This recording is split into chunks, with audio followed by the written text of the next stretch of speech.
joy to be with you this morning. As Josh said, I'm one of the pastors at First Free Church. It's even more fun to preach with you this morning because some of you might know, some of you might not, but Brandon is at First Free this morning. So we're doing a little pulpit swap, and between you and me, I think we know who got the better end of that deal, right? Well, this morning we will continue your march through the book of Ephesians as we look today at the power of God. And today we're going to be in Ephesians 6, verses 5 through 9. And I'd like to begin our time by reading that passage together. So if you would, please open up a Bible if you can, if you'd like to read along, and please do stand for the reading of God's Word. Ephesians 6, 5 through 9. Bondservants, obey your earthly masters with fear and trembling, with a sincere heart as you would Christ, not by way of eye service as people pleasers, but as bondservants of Christ, doing the will of God from the heart, rendering service with a good will as to the Lord and not to man, knowing that whatever good anyone does, this he will receive back from the Lord, whether he is a slave or is free. Masters, do the same to them, and stop your threatening, knowing that he who is both their master and yours is in heaven, and that there is no partiality with him. This is the word of the Lord. Please be seated. Now, why did Brandon invite some white guy to talk about a passage like this? A passage concerning slavery. It seems like a bad joke. And church, we're going to have to loosen up a little bit if we're going to talk about this, right? But it's a question we're all asking. And in addressing this topic of slavery here in this passage, we have a lot of questions, don't we? I mean, why does Paul seem to think of slavery is okay?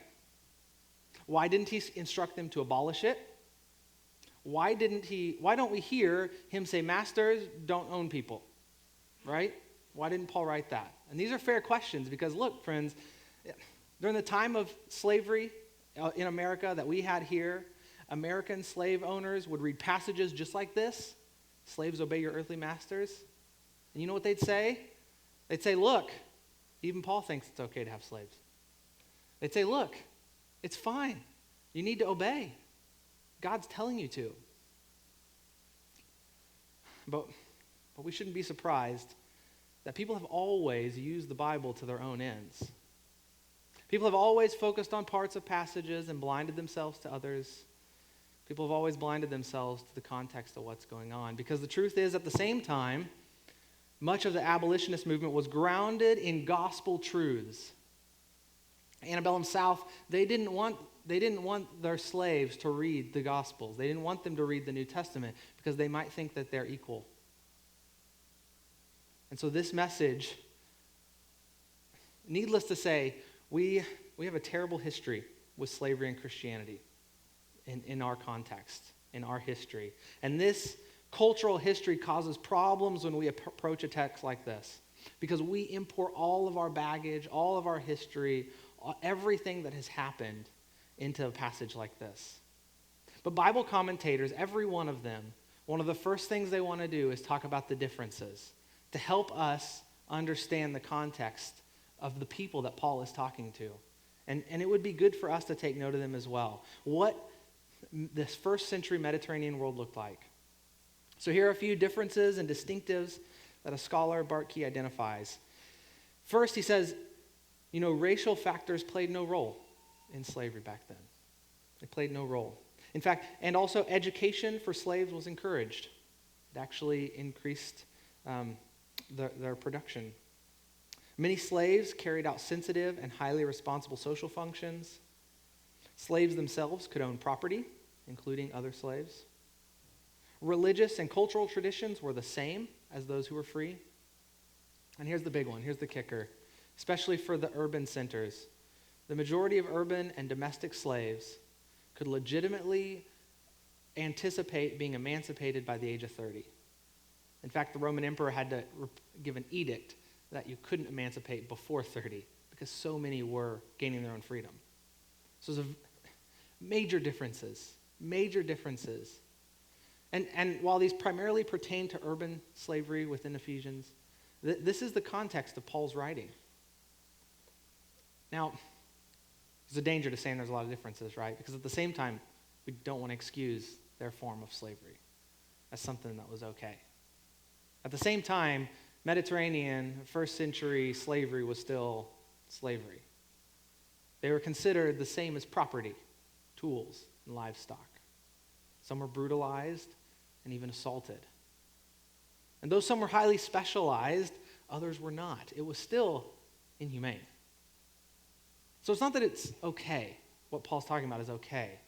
Rather, it was very, vastly different than our context, than our history. And it's important for us to keep that in mind as we approach this passage. So Paul's context is different than our context.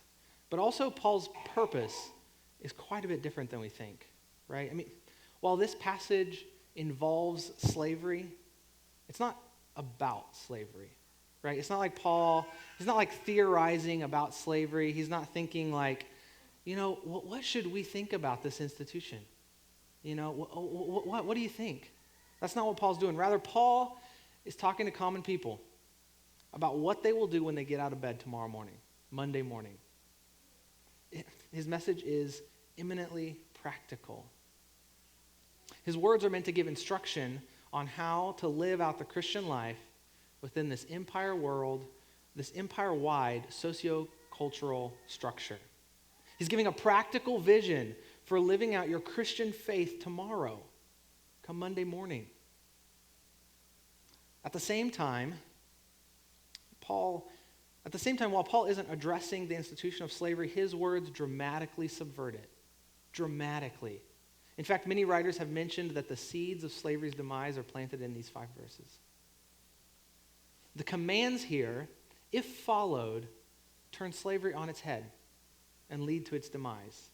The church father John Chrysostom, who wrote around 300, 400 AD, close to the same context, mentions that the institution of slavery that Paul is addressing was created through sin, through the pride of one man over another. And he says that the one who serves, as Paul mentions, is no longer really a slave. Paul is subverting slavery. Listen to what Paul tells the slaves to obey their masters, but then changes the perspective when he says, your real master is God. Paul gives the slaves a new identity. Paul gives them dignity that they have never had, even by simply addressing them before the masters, or addressing them at all. Within this context, when slavery was talked about, there was never an exhortation to slaves. It was always to masters. Paul is giving dignity where there was none. And then Paul tells masters not only to be nice, but to treat the slaves the same way that their slaves treat them. A radical call toward mutuality and respect. And then the most subversive thing ever, right? Paul tells masters that they are actually slaves to God just like they're slaves.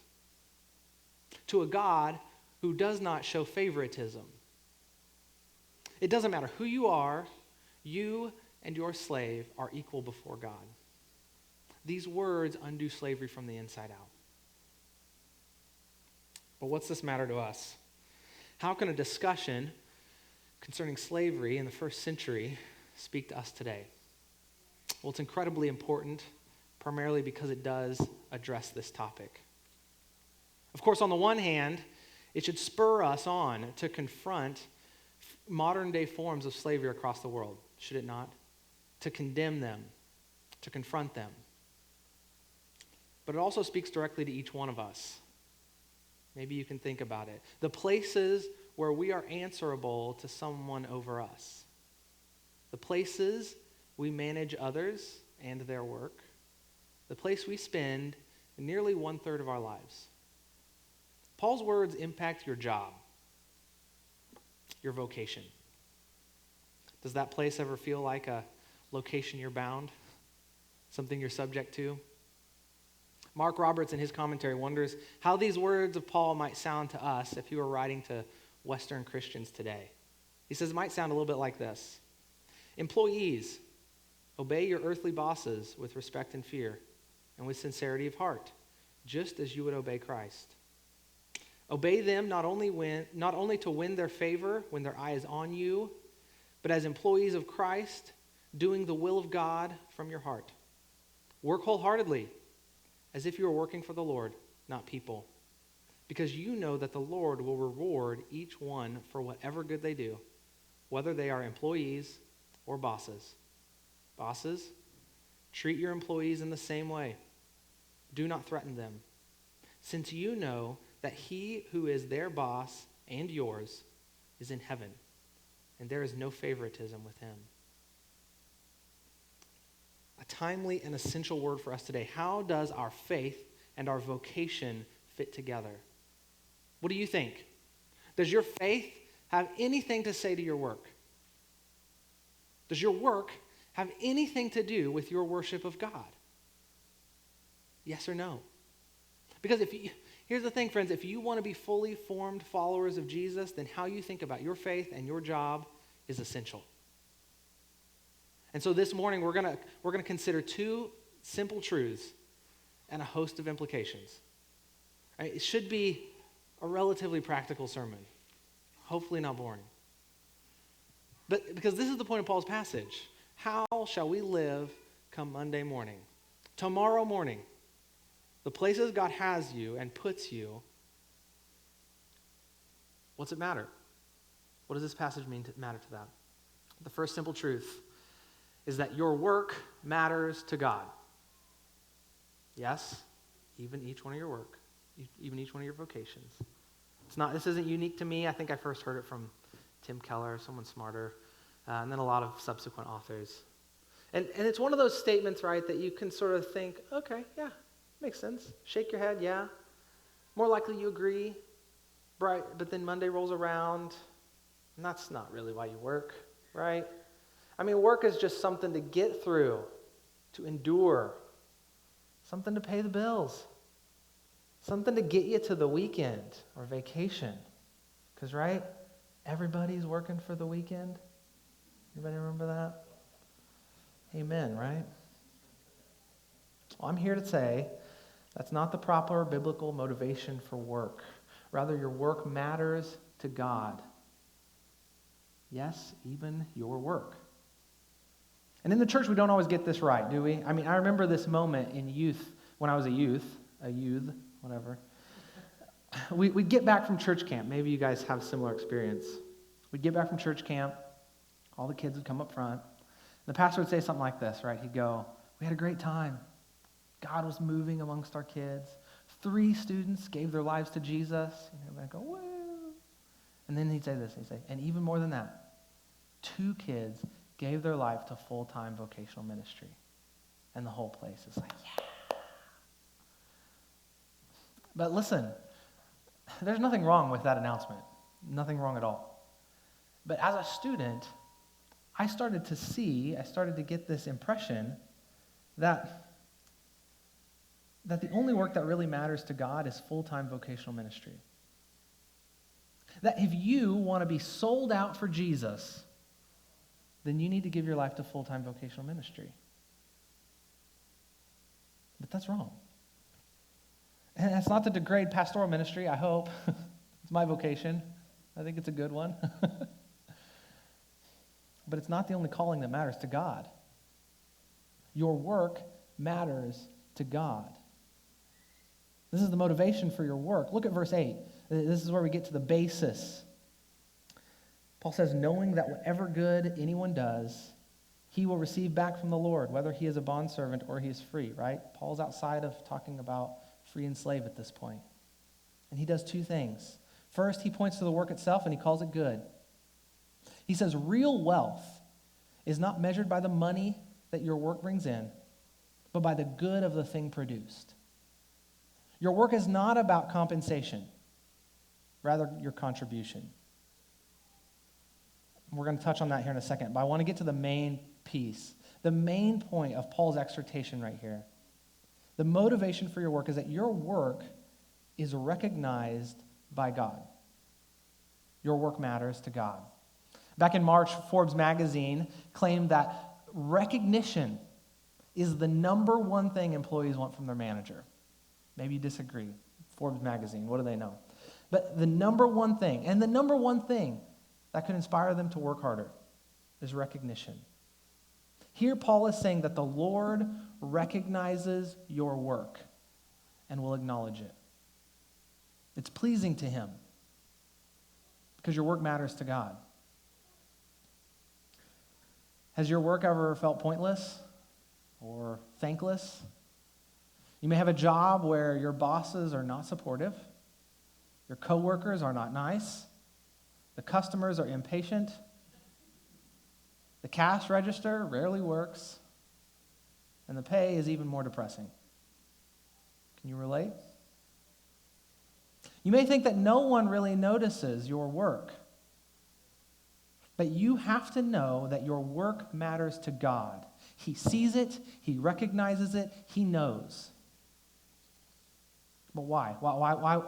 I mean, you might think, why would God care about my work? What's that really matter? Right? Why would my job matter to God? He doesn't need it. So why? I could spend a lot of time on this. But here's just a couple minutes. Your work matters to God because your work is part of his character and created order. From the very beginning, you were created with work in mind. From Genesis to the new heavens, work will exist. Work is not a result of the fall, but in fact came before it. Genesis 1:28, God blessed them, Adam and Eve, right? And he said to them, be fruitful and multiply. Fill the earth and subdue it. Have dominion over the fish, the sea, the birds of the air, of the heavens, and over every living thing that moves on the earth.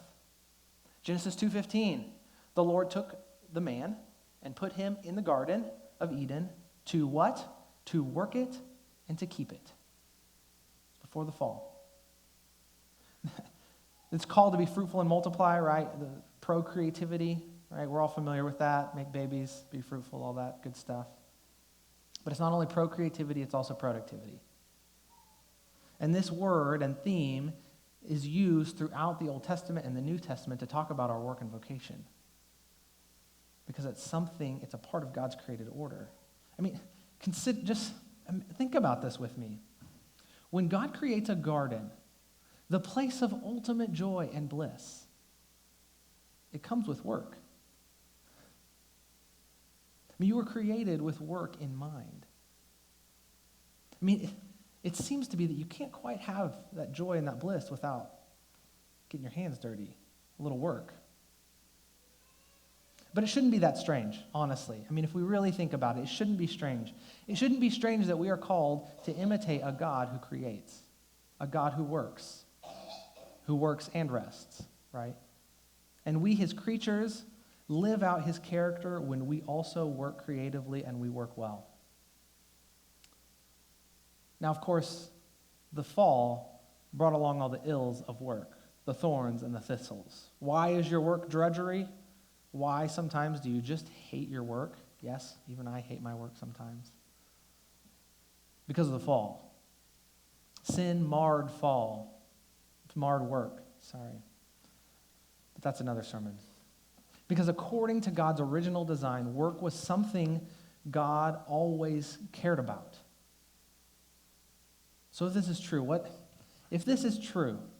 that your work, think about what you're going to do tomorrow morning. That matters to God. What are the implications? What might this mean for us tomorrow morning? Number one, take your work more seriously. If God cares about your work, then so should you. And this is hard. I mean, I get it. But it doesn't make it less important. 16th century pastor, church reformer, Martin Luther, the guy that had a stein in one hand and a Bible in the other. It's the picture I remember. He's credited with a lot of the thinking and the integration behind faith and work. And listen, in his reflection on the way that God answers prayers and provides for his people, he claims that it happens through common everyday work. He'd say things like this. He'd say things like, the woman who milks the cow or the farmer who shovels the stalls, they're acting like the very fingers of God in the world. Right? Before there was Mike Rowe and Dirty Jobs, there was God. He was the first host of Dirty Jobs. And I don't know, personally, I've done that, I've smelled that, and it's really gross. But God says it's work worth doing. Essentially, he's saying that God is loving the world through regular, common, everyday work. You might think your work is worthless, but God sees its benefit. God gives dignity to your jobs. And as we talk about this, we could mention a variety of vocations, but one I want to highlight for a second is the stay-at-home mom. I mean, is there any vocation with worse hours or pay or worse benefits?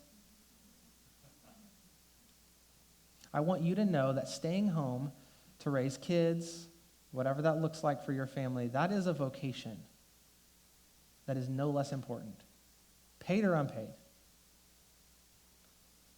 Do you take your work seriously? As though God himself thought your work mattered. Because God cares about your work, so should you. Number 2, you should not judge yourself or others based on what they do. Right? Understanding that your work and all work matters has this equalizing effect. Because we have this tendency, don't we, to give status to people who have certain jobs based on the cash they make, whatever. It's like, when you meet someone new, what's the second question you ask? Right? First is name, hopefully. Second question, what do you do? What do you do? Shake hands. Right? I love answering that question. But it reveals to us how we find and transmit identity through work. It's a way of giving ourselves and others worth.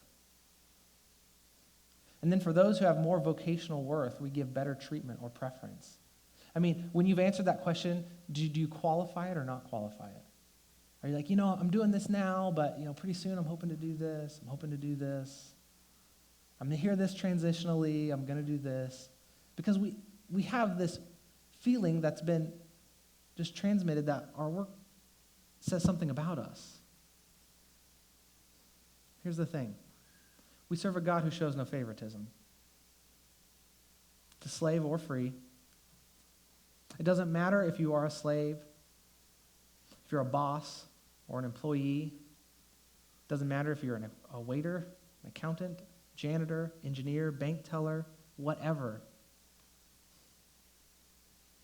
Have you ever treated someone different based on their vocation, based on their job? God does not look down on you or hold you in higher esteem based on your work or your wealth. God gives dignity to all sorts of jobs. So we shouldn't give others preferential treatment based on their vocation. Thirdly, your job is not about you. Gene Veith wrote this great little book, Help Understand Calling and Vocation. Might be synthesized into 3 things. Your calling is not for you, it is not from you, and it's not future tense. He's reframing work, right? That your calling, your vocation, it's for your neighbor, it's from God, and it's right now, wherever you're at. We all want that job that's fulfilling and meaningful, a job that pays well and provides leisure time. Here's the thing. The people that have that, they bring that calling with them. It's not something they find in the work. Because in the economy of God, it's not about you or what you get. Last month you read through Ephesians. Ephesians has work all over it. It's a great book. Ephesians 4:28 says, let the thief no longer steal, but rather let him labor, doing honest work with his hands. Why? So that he may have something to share with anyone in need. Your job is not about what you can get from it, personal fulfillment, or anything like that. It's not about compensation, rather contribution. A benefit to your neighbor and an honor to God. And this is hard. This part of it is really hard. In our day and age, in our society of specializations, of atomizations of work, it's hard to know what the contribution is. But it's kind of like this. A friend of mine, there's a company in KC. It makes those oxygen masks that, fall from planes, It's hourly factory work, right? It's hard to know who ever benefits. until one of my friends was in an aircraft that lost cabin pressure. The masks deploy. He thought it was the end. Well, once the plane normalized, and he subsequently changed his underpants, he saw on these air masks that they were created in a factory near his hometown in KC. So he looked them up online, found him, he wrote him a letter. And here's a piece of it. If I may be so bold, I'd like to thank God for the work he has called and equipped your company to do. I know that not many people think that work like this is work that God cares about, but I strongly beg to differ. I believe that God cares deeply for all work that is done well and promotes human flourishing. So again, thank you for your work, and by all means keep doing what you're doing and do it well for the common good of all. The company ended up having him come out to talk to the employees and the workers. And the whole room was in tears because they had never saw that their work mattered or impacted anybody. Your job is not about you. There's a recognition of God and a gift to others. It's not about your compensation, but focused on contribution. Now, you may get that your work matters to God, right? But what about the second truth? Second truth is that God matters to your work. Your work matters to God, and God matters to your work. I mean, does God actually have anything to say to how you do your work, to the manner in which you carry it out? Listen for a second to what Dorothy Sayers says about faith and work. She was a theologian, 20th century, friend of C.S. Lewis, Tolkien, all that bunch. She has several essays about work, but listen to what she has to say. In nothing has the church so lost her hold on reality as in her failure to understand and respect the secular vocation. She has allowed work and religion to become separate departments, and is astonished to find that, as a result, the secular work of the world is turned to purely selfish and destructive ends, and that the greater part of the world's intelligent workers have become irreligious, or at least uninterested in religion. But is that astonishing? How can anyone interested in a religion which seems to have no concern over 9/10 of his life? Then she continues, let the church remember this, that every maker and worker is called to serve God in his profession or trade, not outside of it. Ouch. This was 50 years ago. She says that the thing that's wrong with our work is that we've taken God out of it. No wonder work can be so corrupt and so evil. And similarly, no wonder people are uninterested in God. He seems not to be concerned himself about my work, the place that I spend the majority of my time. God matters to your work because Christian work is shaped by God. Ephesians 6:5-9, Paul is explaining how to live out their Christian faith, their new life in Christ, and how it impacts and shapes how they do their work. Their working relationship was of slave and master. Look at this passage. Slaves were to obey their masters. But not just obey, they were to have respect and fear for their masters. They were to serve with sincerity of heart, having a right attitude in work, to do their job as if Christ himself had given them the orders. They were to serve well, not just when they were being seen, not just to please their masters, but to serve well at all times, because they served the one who saw what was both hidden and public. And it was his will, you see that, his will that they serve. And Paul has something to say to the masters, right? Do the same things I asked of the slaves. Don't threaten. Meaning don't abuse or take advantage of your workers. I mean, listen, in this context, these slaves were, these bondservants, as the ESV calls it, but they're slavery, were in such a position that they might be prone to laziness, to duplicitousness, resentfulness of their bosses, especially because oftentimes a lot of the slave workers were more intelligent or skilled than their masters were. I mean, what about you? Have you Have you ever felt smarter than your boss? Be honest. Have you ever been tempted to cut corners, to only work the bare minimum you have to? Or tempted toward dishonesty, or to compromise your own integrity? Or like the masters, have you been tempted to take advantage of those under your management, under your authority? Paul is telling us that God matters to our work, how we do it. Having a relationship with God should transform how we do our work. Tomorrow, Monday. So how does God matter to our work? We're going to get to some implications, but first you've got to see that you're created to work. Only because someone came and completed the work that you could never do.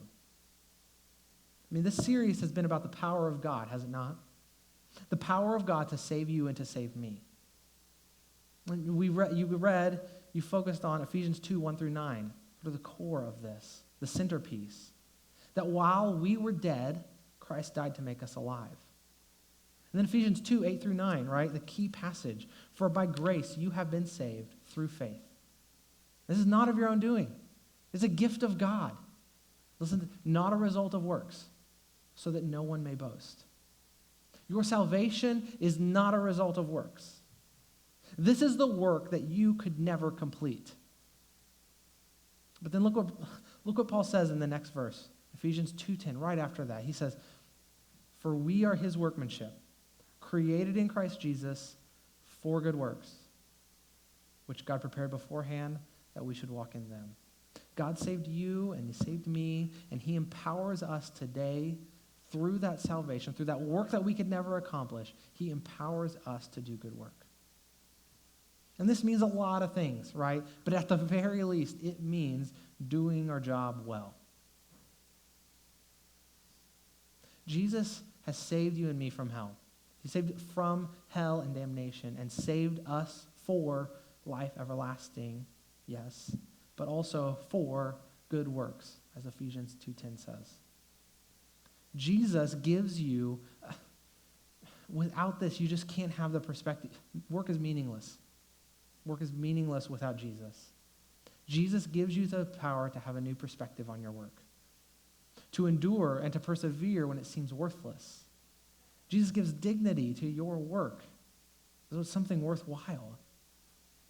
And if you don't know this salvation, Jesus invites you into a new life. He's inviting you into a new life, a life where he is your boss and all your work is for him. So if God matters to your work, what are some implications? How does this matter tomorrow? The list could go on, but let me just give, I think I have 4, something like that. Number 1 is don't worship your work. And this is the first implication, because as important as work is, as much as we can stress it, it's not ultimate. It's not God. Notice how service to the Lord is premier. It's not just work in and of itself. And this is a word that we need, because for some of us, and I include myself in this list, we like to work. Maybe we love it. But if we let it, it'll destroy us. Work, when not in the right place, can be extremely destructive. I mean, how many families or marriages have been destroyed by work? How many health concerns are caused by the stress or the environment of work? How many people have lost an attentiveness toward God because work has become an idol? You see, our passage, serving the will of God, is held supreme. And this is key not only to worship, and this is key to not worshiping our work. Because you might be prone to do all sorts of things in the name of making a buck, in the name of your boss. But when you keep God's will, God himself, as just the supreme, the ultimate, in front of you, as the one you worship through your work, you will not worship your work, but rather it will be of service to God and to others. Number 2, treat your managers or supervisors with deep respect. No one booed that? Okay. Because I might add the tagline, even if they don't deserve it. Look, it's sort of like the show Band of Brothers. There's this classic line, you salute the rank, not the man. You salute the rank, not the man. And look, this can be hard. This can be very hard. But God wants you to treat your boss with the same sort of respect that you would treat him with. Your bosses may be thoughtless, arrogant, or rude, but God calls us to give them respect and to honor, and to give them honor. Not above God, or not above God's will, or not to do things that are contrary to God's will, right? But to give them honor and respect nonetheless. Because the flip side of this is don't take advantage of your employees or your customers. It seems self-explanatory, doesn't it? But it's got to be said. Have you ever felt taken advantage of at work or as a customer? One of the most powerful witnesses that we have as Christians is how we use or abuse power. I mean, at work, how do you speak about your coworkers or your employees? Do you treat your employees with respect? Do you take responsibility or do you pass the buck? Do you cut corners, thinking no one will notice? Don't take advantage of others in your work environment. And the last implication, do good work. Dorothy Sayers says, the only Christian work is good work done well. Timothy Keller uses an example to explain this, and I couldn't think of anyone better, so I'm going to steal it. He says this. He says, imagine an airplane pilot who really, really wants to be a Christian airline pilot. What does he do? I mean, does it mean handing out gospel tracts as people come through the front? Or maybe it means singing a hymn over the intercom. No, he says, first and foremost, a Christian pilot lands the plane. Secondly, he lands the plane so that it can be reused again. And if he does have the opportunity to share the faith that saves him, the faith that propels him to do his work well, that's icing on the cake. Church, we must be a people of good work, motivated in our belief that our work matters to God and is shaped by the fact that God matters to our work. And this sort of example, our world needs this. It needs this. J.D. Vance wrote a memoir of his sort of coming of age and of his background, a memoir called Hillbilly Elegy. He paints a really fun picture of work for Middleton, Ohio. Describing his hometown, he says this. He says, people talk about hard work all the time in places like Middleton. You can walk through a town where 30% of the young men work fewer than 20 hours a week and find not a single person aware of their own laziness. Vance then highlights another person who quit his job because he was tired of getting up early. And yet another because the work wasn't important enough. Or another who was fired after being late and continually taking 30-minute bathroom breaks. That guy probably needs a doctor. But hopefully you can see, we can't generalize this to all of America, but he highlights the need for our faith to speak to our work life. For our work to be transformed by our salvation in God. Because friends, the church should be the house of the best workers in town. The place of the hardest workers, honest workers, fair and truthful workers, not greedy but generous, workers who do their work because they know they're actually doing God's work. Right? What? Teachers whose greatest joy is helping student development. Computer programmers who care about how their code benefits society. Construction workers who never cut corners. Mechanics you can trust and rely on. Can you imagine that? I rarely feel more taken advantage of than when I'm at the mechanics. The best, brightest, most dependable workers should come from the church because as believers, We know our work matters to God, and God matters to our work. Just imagine what our world would be like if this was the case. If your work was shaped by your belief in God. If you did good work as an expression of that belief in God. Just imagine how people might view the church. A place where life change actually happens. Just imagine how people might have a different perspective on God, His glory, and His honor. Because you can't deny the power of God to transform your life and your work. Just imagine the impact that could come from changing how we view and how we carry out our work. Please pray with me. Father, Creator God, the one to whom all majesty and honor is given, thank you for the work of your salvation. Thank you for completing the work that we could never accomplish. May we, your people, be transformed by your salvation.